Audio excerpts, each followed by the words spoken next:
Good afternoon. My name is Loretta Daniels Noakes. I'm here today to talk to you about raising the minimum wage to $15. As it stands today, our federal minimum wage policy is $7.25 an hour.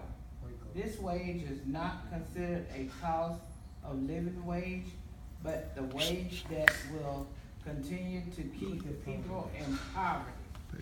Today, I want to speak to you about the benefits of raising the minimum wage to $15.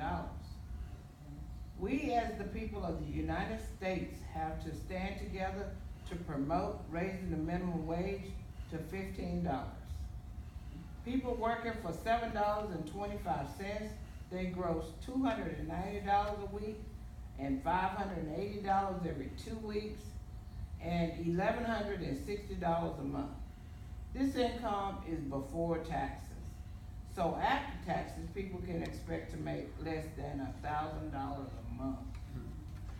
After paying for a one-bedroom apartment of $650 or $700 and paying utilities, buying food, groceries, there's little or no money left for the essential needs, such as transportation, buying clothes for kids, or to see a doctor with a copay.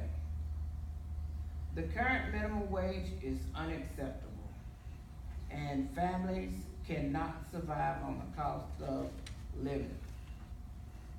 Raising the minimum wage helps let the level the playing field in the capitalized society. It lifts up the people who earns the least amount of us and gives them more resources to build a better life. And this really is important, especially in the economy system where women make up the majority of the low-wage workers, and that's Rios of 2016. There are opponents who do not want to raise the minimum wage, and those opponents are rich. When the cost of doing business goes up for the rich, the less money the rich makes. According to Rios 2016, it isn't the raise for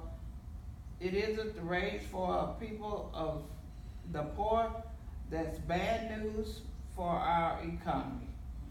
It's the massive division between rich and poor.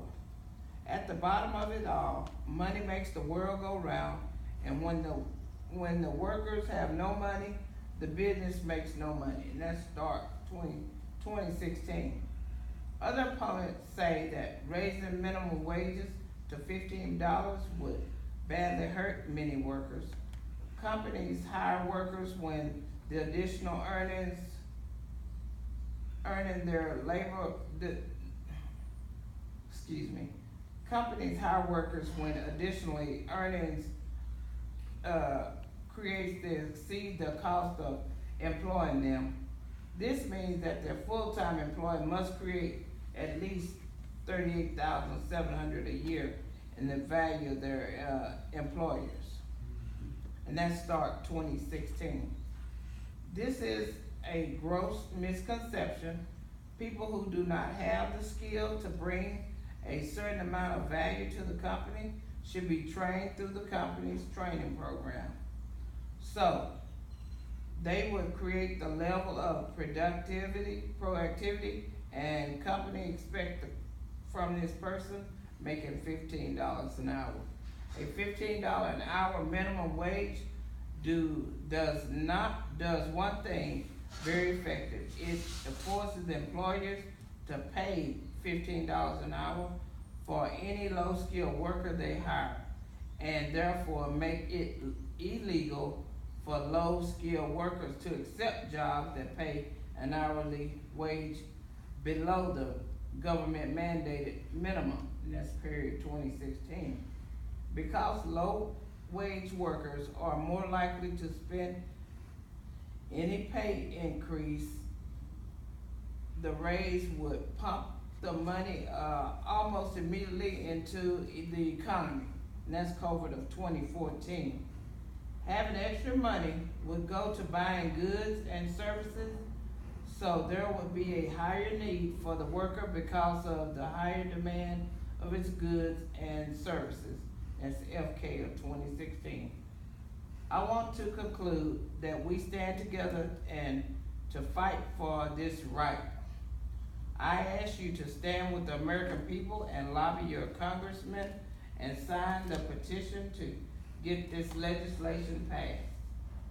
Thank you.